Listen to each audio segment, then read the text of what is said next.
मित्रों, नियतिवाद से तात्पर्य है पहले से ही नियत या निश्चित होना, अर्थात जो कुछ होना है वो पहले से ही तय किया हुआ रहता है।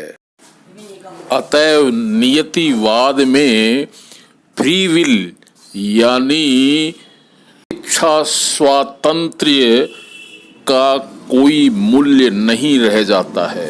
प्रिय श्रोतागण, इस धरा पर अवतीर्ण अनेक महापुरुषों में से श्री राम, हनुमान जी और कबीर साहेब के जीवन वृत्त का नियतिवाद आधारित निष्पक्ष परीक्षण करने जा रहे हैं। मित्रगण, यद्यपि हम कबीर पंथी विचारधारा से जुड़े हुए हैं, परंतु जिस समय सत्यान्वेषण करने जाते हैं उस समय हम केवल अपने आप को बिना किसी विचारधारा से जुड़े हुए व्यक्ति मानकर ही चिंतन करते हैं।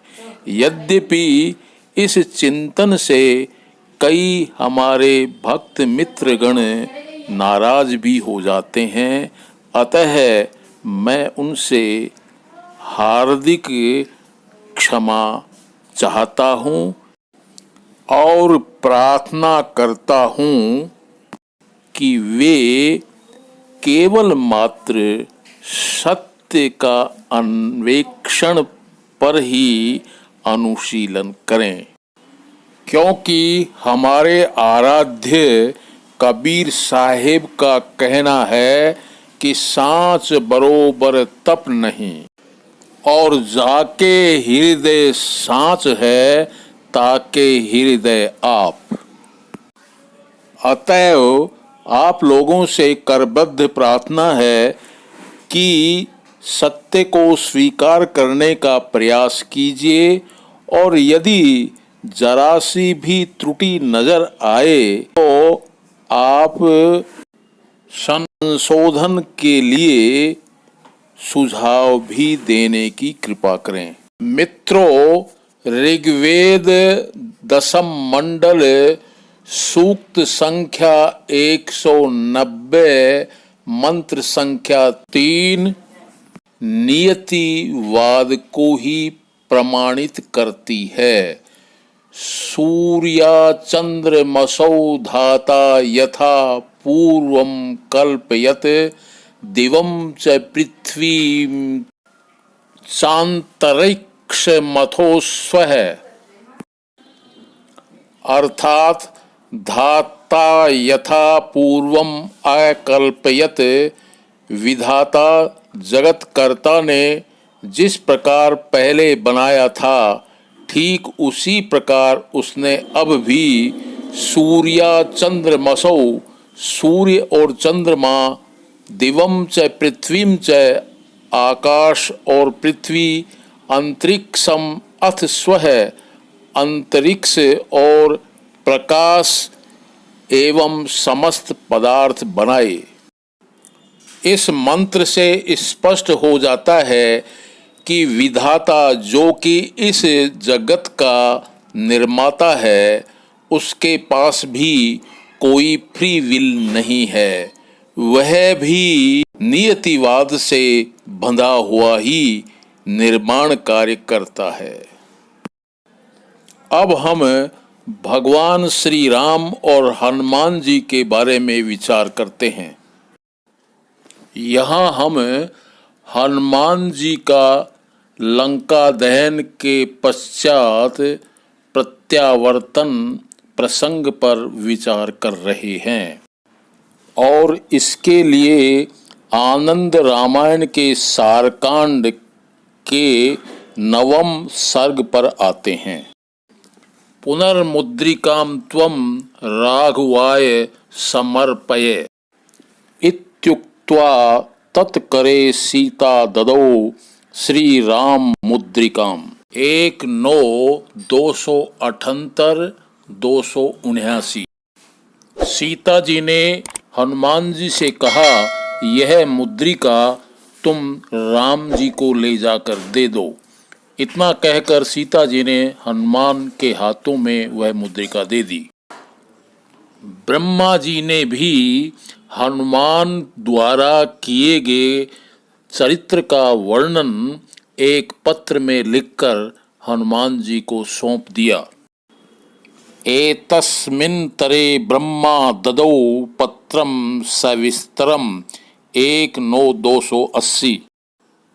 हनुमान जी आकाश मार्ग से उड़ चले और आगे जाकर के नीचे उतरे। वहाँ उन्होंने एक मुनि को बैठे हुए देखा। तब कुछ गर्व से मारुति ने कहा, हे मुनीश्वर, मैं श्री राम का काम करके आ रहा हूँ। किंचिद गर्व समाविष्टस्तम मुनिम प्राह मारुति मया श्री राम कार्यम तु कृतमस्ति मुनीश्वर। 284। यहाँ मैं पानी पीने की इच्छा से आया हूँ, मुझे कोई जलाशय बतलाइए। तब मुनि ने उन्हें तर्जनी अंगुली से जलाशय बता दिया। तदंतर हनुमान अंगूठी, चूड़ामणि तथा पत्र मुनि के पास रखकर उस उत्तम तालाब की ओर जल पीने गए।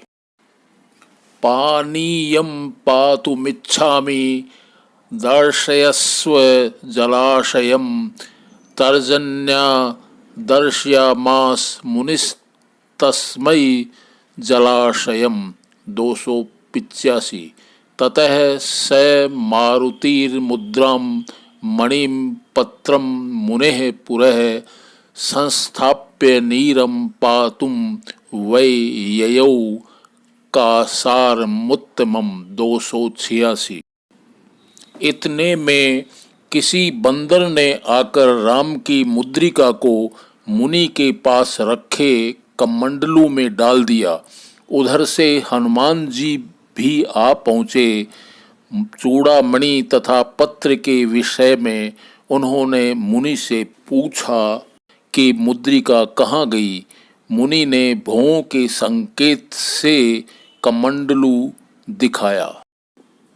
ततस्तत्र कपिः कश्चिन् मुद्रिकां मुनिसन्निधौ कमंडलौ प्राक्षिपत्स ययौ तावत्स मारुतिः। 287। गृहीत्वा तं मणिं पत्रं मुनिं प्रपच्छ मुद्रिकां मुनिर्भ्रूर्संज्ञया तस्मै कमंडलुम दर्शयत। 288। जब हनुमान जी ने कमंडलू में देखा तो उसमें श्री राम की हजारों मुद्रिकाएं दिखाई दीं। तब हनुमान जी ने आश्चर्यचकित होकर मुनि से पूछा कि इतनी अंगूठियां कहाँ से आईं, सो बताइए। ततः कमंडलौ तूष्णीं मुद्रिकामवलोकयत् तावद्दर्शाञ्जनेयस्तस्मिन् श्रीराम मुद्रिका। 289। दृष्ट्वा सहस्रशस्तत्र चकितः प्राह तं मुनिं कुतस्त्विमा मुद्रिकांच वद का मम मुद्रिका। 290। हे मुनि श्रेष्ठ, आप यह भी कहिए कि इनमें से मेरी मुद्रिका कौन सी है। मुनि ने उत्तर दिया कि जब जब श्री राम की आज्ञा से हनुमान ने लंका में जाकर सीता का पता लगाया है और अंगूठी मेरे सामने रखी है, तब तब बंदरों ने उन्हें इस कमंडलू में डाल दी है। वे ही ये सब हैं, इनमें से तुम अपनी अंगूठी खोज लो। मुनि के इस वाक्य को सुनकर हनुमान का गर्व खर्व हो गया। तब उन्होंने मुनि से कहा, एतासु त्वं मुनि श्रेष्ठ तदा तं मुनिर्ब्रवीत् यदा यदा वायुपुत्रः सीतां तां राघवाज्ञया। 291। लंकां गत्वा समानीता शुद्धि मुद्रास्तदा तदा मदग्रे स्थापितास्ताश्च कपिभिश्च कमण्डलौ। 292। निक्षिप्ता स्तास्त्विमाः सर्वा पश्यन्तासु स्वमुद्रिकां तन्मुनेर्वचनं श्रुत्वा गतगर्वस्तं ब्रवीत्। 293। हे मुनीश्वर, यहाँ कितने राम आए हैं? मुनि ने कहा, कमंडलू में से अंगूठियां निकालकर गिन लो। कियम तो राघवाश्चात्र समायाता मुनीश्वर। मुनिस्तम प्राह निष्कास्य गणयस्वाद्य मुद्रिकाम। 294। अब हनुमान जी कमंडलू से अंजलि भर भर कर बारंबार अंगूठियां बाहर निकालने लगे, पर कहीं उनका अंत नहीं हुआ। कमंडलोरंजलिभिस्तदा अथ मुद्रिका मुहु बहिः क्षिपन्न मारुतिः सैनान्तं तासां ददर्श सह। 295। तब फिर से उन्हें कमंडलू में भर दिया और मुनि को नमस्कार करके क्षण भर के लिए वे मन में विचार करने लगे कि ओह, पहले मेरे जैसे सैकड़ों हनुमान जाकर सीता की खबर ले आए हैं, तो मेरी कौन सी गिनती है। यह निश्चय करके वीर मारुति ने घमंड को त्याग दिया। मित्रों, आनंद रामायण का हनुमान जी एवं मुनीश्वर प्रसंग नियतिवाद को प्रमाणित करता है। मित्रों, इसी प्रसंग को तत्वदर्शी जगत गुरु रामपाल जी महाराज ने अपनी पुस्तक कबीर सागर का सरलार्थ के पृष्ठ संख्या 237 में इस प्रकार से दिया है। हनुमान जी जब कंगन को नहीं पहचान पा रहे थे, तब उन्होंने मुनीश्वर से कहा, मेरी पहचान में नहीं आ रहा कि वास्तविक कंगन कौन सा है। मेरे को तो सब एक जैसे लग रहे हैं। ऋषि रूप में बैठे परमेश्वर कबीर जी ने कहा, हे पवन के लाडले, आप कोई एक कंगन उठा ले जाओ, कोई अंतर नहीं है। और कहा कि जितने कंगन इसमें पड़े हैं, इतनी बार श्री राम पुत्र दशरथ को वनवास तथा सीता हरण और हनुमान द्वारा खोज हो चुकी है। हनुमान जी ने कहा, ऋषि जी, यह बताओ, आपकी बात मानता हूँ, पूछता हूँ कि प्रत्येक बार सीता हरण हनुमान का खोज करके कंगन लाना और बंदर द्वारा घड़े में डालना होता है, तो कंगन तो यहाँ रह गया, हनुमान लेकर क्या जाता है। ऋषि मुनिंद्र जी ने कहा कि मैंने इस घड़े को आशीर्वाद दे रखा है कि जो वस्तु इसमें गिरे वह दो एक समान हो जाएं। यह कहकर ऋषि जी ने एक मिट्टी का कटोरा घड़े में डाला तो एक और कटोरा वैसा ही बन गया। ऋषि मुनिंद्र जी ने कहा, हे हनुमान, आप एक कंगन ले जाओ, कोई परेशानी नहीं होगी। हनुमान जी के पास कोई अन्य विकल्प नहीं बचा था, उस घड़े से एक कंगन निकालकर उड़ चले। इस प्रकार मित्रों, रामपाल जी महाराज भी इस कथानक द्वारा नीतिवाद को ही पुष्ट कर रहे हैं। गरीबदास जी महाराज नियतिवाद को प्रमाणित करते हुए अपने श्री गुरु ग्रंथ साहिब में कहते हैं कि राजा रामचंद्र अवतारा, दशरथ के आए कई बारा। पृष्ठ संख्या 420। गरीब 33 के कारण राम धरे अवतार, रावण सीता ले गया दर 84 बार। 59। पृष्ठ संख्या 424। मित्रों, अब हम कबीर साहब के जीवन चरित्र के आधार पर नियतिवाद का परीक्षण करने जा रहे हैं। यदि श्रीमद् भागवत पुराण अगस्त्य संहितांतर्गत श्री रामानंदावतारोपाख्यान और प्रसंग पारिजात, जो कि पैशाची भाषा में लगभग 500 वर्ष पूर्व अष्टपदियों में लिखा गया था, पर विश्वास किया जाए तो यह बात प्रमाणित होती है कि कबीर साहेब पूर्व जन्म में भक्त प्रहलाद थे, जिनका कि 12 महाभागवतों में नाम परिगणित होता है। वैष्णव कबीर, जो कि स्वामी योगीराज गोवत्स ने लिखी थी, के संदर्भ भी इसकी पुष्टि करते हैं। कहते हैं कि रामानंद पूर्व में एक अद्वैती गुरु से भी ज्ञान प्राप्त कर चुके थे, अतः उनमें अद्वैत भक्ति एवं योग का मिश्रण दृष्टिगत होता है, जो कबीर साहिब को उनसे विरासत में मिला। कबीर साहब का जन्म भी पूर्व नियोजित था। कहते हैं भगवान राम ही रामानंद के रूप में अवतरित हुए थे, जिनके 12 शिष्य महाभागवत कहलाते हैं। श्रीमद् भागवत पुराण 6:3-19-21। धर्मं तु साक्षाद भगवत प्रणीतम, नैवै विदुर्ऋषियो नापि देवाः, न सिद्धमुख्या असुरा मनुष्याः, कुतोनु विद्याधर चारणादयः।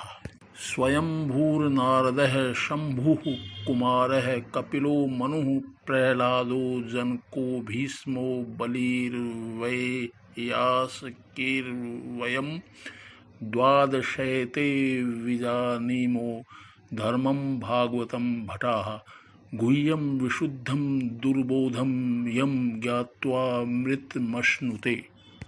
अजामिल के प्रकरण में स्वयं यमराज ने अपने दूतों से कहा, भगवत संबंधी धर्म का भगवान ने ही निर्माण किया है, उसे देवता, ऋषि, मुनि, सिद्ध तथा मनुष्य भी नहीं जानते, तब विद्याधर और चारण आदि तो जान ही कैसे सकते हैं। भगवत धर्म की महिमा बहुत ही गूढ़ है, उसे जो जान लेता है वह भगवान का रूप ही बन जाता है। हे दूतों, भगवान के रहस्य को हम 12 भक्त ही जानते हैं, दूसरा कोई नहीं जानता। ब्रह्मा जी, नारद जी, शंकर जी, सनत कुमार, कपिल देव, मनु, प्रहलाद, जनक, भीष्म पितामह, बलि, सुखदेव और मैं धर्मराज, ये ही 12 महाभागवत कहलाते हैं। डॉक्टर स्वामी योगीराज गोवत्स द्वारा रचित पुस्तक वैष्णव कबीर के पृष्ठ संख्या 7 में बताया गया है कि प्रहलाद जी ही कबीर जी हैं। इस संबंध में अगस्त संहिता के अंतर्गत श्री रामानंदावतारोपाख्यान में निम्नलिखित विवरण है। निष्ठा तदीय कैंकर्ये ऋतस्तस्य महात्मनः, नक्षत्रे शशि देवत्ते चैत्र कृष्णाष्टमी तिथौ, प्रह्लादः कबीरस्तु कुजे सिंहे च शोभने, जातो वेदांत सन्निष्ठः क्षेत्रवासर ततस्तदा। श्री रामानंद जन्मोत्सव ग्रंथ से। चैत्र कृष्ण अष्टमी के दिन मृगशिरा नक्षत्र शोभन योग सिंह लग्न में भक्तवर प्रहलाद जी जन्म लेकर कबीर जी के रूप में विख्यात होंगे। वे महात्मा परम वैराग्यवान तीर्थवासी तथा वेदांत रहस्य के ज्ञाता होंगे और अपने परम गुरु श्री रामानंद जी स्वामी जी की सेवा में पूर्ण निष्ठा रखेंगे। वैष्णव कबीर पुस्तक के पृष्ठ संख्या 9 पर बताया गया है कि ब्रह्मा अनंतानंद नाम से उत्पन्न हुए, शंकर सुखानंद के नाम से, नारद जी सुरसरानंद के नाम से, सनत कुमार नरहरियानंद के नाम से, इसी तरह कपिल योगानंद, मनु पीपा, प्रहलाद कबीर, जनक भावानंद, भीष्म सेनाजी, बलि धनाजी, सुखदेव गालवानंद जी, यमराज रमादास अर्थात रैदास नाम से उत्पन्न हुए। प्रसंग पारिजात ग्रंथ पैशाची भाषा में लगभग 500 वर्ष पूर्व अष्टपदियों में लिखा गया है। इसमें बताया गया है कि आकाश से योगेश्वर उतरे और रामानंद जी से प्रार्थना की कि भक्त प्रहलाद जी आपकी सेवा में आना चाहते हैं। भगवती प्रतीचि आदि शक्ति के रूप में थी और वे स्वर्ग से मृत्युलोक में उतरी। यह महान युग की प्रेरणा थी। भक्तवर श्री प्रहलाद को भूतल पर आना था। देवी प्रतीचि एक महर्षि की वाटिका में पुष्प तोड़ने लगी तो महर्षि ने गुस्सा करते हुए कहा, पुत्र के समान प्रिय पुष्प को बिना आज्ञा के क्यों स्पर्श किया? इसका फल प्राप्त करो। महापुरुषों का वचन मिथ्या नहीं होता। वह पुष्प गुच्छ सुंदर बालक के रूप में परिणित हो गया, जिसे वे देवी लहर तारा तालाब के किनारे एक कमल के पत्ते पर सुला के अदृष्ट हो गई। कबीर चौरा से प्राप्त दूसरी जन्म कथा के लक्ष्मी जी स्वयं नीचे उतरी और रामानंद जी की वाटिका में पुष्प तोड़ने लगी। रामानंद जी उन्हें पहचान गए और बोले, देवी ये तुम्हारी गोद में क्या है? लक्ष्मी जी ने उत्तर दिया, भगवान ये बच्चा है। आचार्य ने कह दिया, एवमस्तु। तुरंत गोद में फूलों से बच्चा हो गया और देवी लक्ष्मी ने कमल के पत्ते पर उस बच्चे को सुलाकर बैकुंठ चली गई। मित्रों, इस वर्णित विवरण से यह सिद्ध हो जाता है कि कबीर साहेब पूर्व जन्म में भक्त प्रहलाद ही थे, परंतु भाई बाला वाले की जन्म साखी में यह बताया गया है कि गुरु नानक देव बाला और मर्दाना को लेकर के प्रहलाद भगत के लोक में प्रहलाद जी से मिलने गए थे। तब मर्दाना ने प्रहलाद जी से पूछा कि यहाँ आपसे मिलने अब तक कौन कौन आए हैं? तब प्रहलाद जी ने कहा, हे भाई मर्दाने, इस स्थान पर या तो कबीर पहुँचा है और या यह गुरु नानक आया है। यहाँ आना कोई सुगम कार्य नहीं है। एक और महापुरुष होगा जो पहुँच सकेगा। मर्दाना ने कहा, हे भक्तवर, वह पुरुष कौन और कब होगा?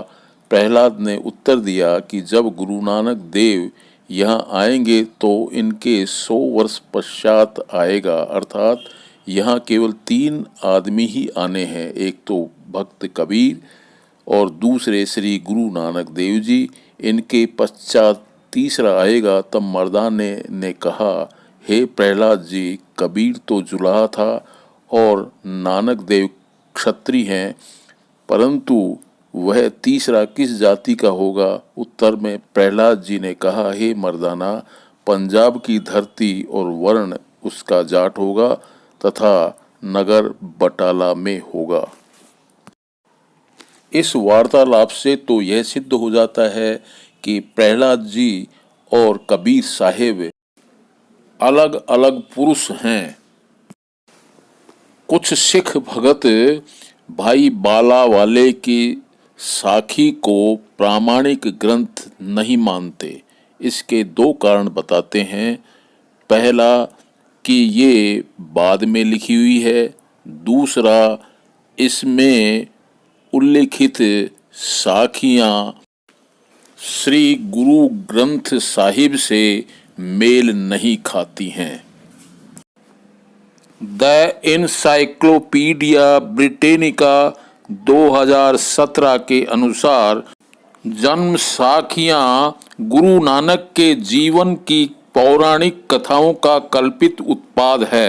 कबीर साहिब के जन्म के बारे में हमें एक अन्य विवरण भविष्य पुराण द्वितीय खंड प्रतिसर्ग पर्व चतुर्थ खंड में कबीर नर समुत्पत्ति वर्णनम नामक 17वें अध्याय में भी मिलता है। भविष्य पुराण के अनुसार कबीर साहिब पूर्व जन्म में ब्राह्मण इल थे। उसके पश्चात वे दिति के गर्भ में आए। तत्पश्चात वो काशी नगरी के वैश्य धनपाल के यहाँ उत्पन्न हुए। मित्रों, कबीर साहिब के बारे में भविष्य पुराण की तुलना में श्रीमद् भागवत पुराण ज़्यादा विश्वसनीय लगती है, क्योंकि यह अगस्त्य संहितांतर्गत श्री रामानंदावतारोपाख्यान और वैष्णव कबीर के अंतर्गत उल्लिखित प्रसंग पारिजात से मेल खाती है। अतएव हम यह मानकर चल रहे हैं कि कबीर साहिब पूर्व जन्म में भक्त प्रहलाद रहे हैं। यदि हम इन दोनों अवतरणों के जीवन चरित्रों का तुलनात्मक अध्ययन करें तो हम स्पष्ट रूप से नियतिवाद को ही पाते हैं। जैसे कबीर साहिब ने अपने जीवन में 52 कसनियों या कष्टों या प्रताड़नाओं को भोगा, उसी प्रकार भक्त प्रहलाद ने भी अनेक कष्टों को भोगा। श्रीमद्भागवत पुराण सप्तम स्कंध पंचम अध्याय।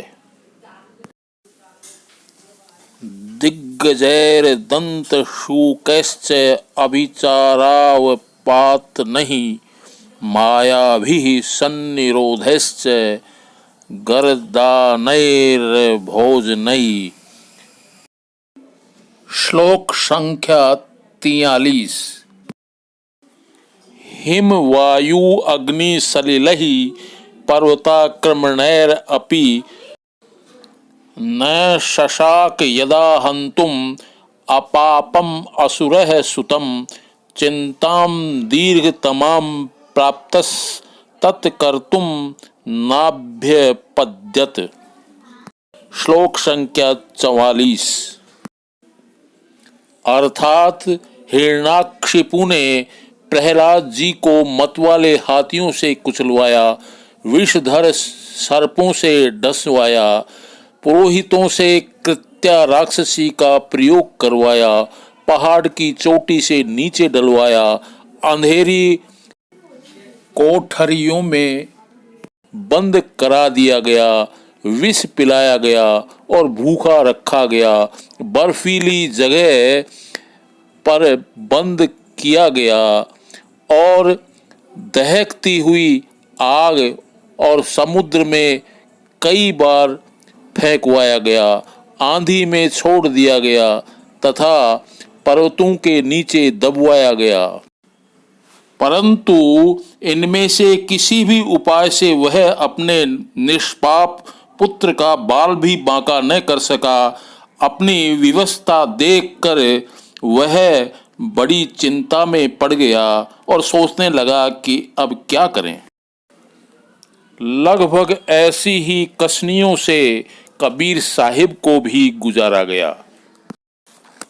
परंतु उनका बाल भी बांका नहीं कर सके और वे प्रताड़ित करने वाले ही सदैव चिंताग्रस्त ही बने रहे।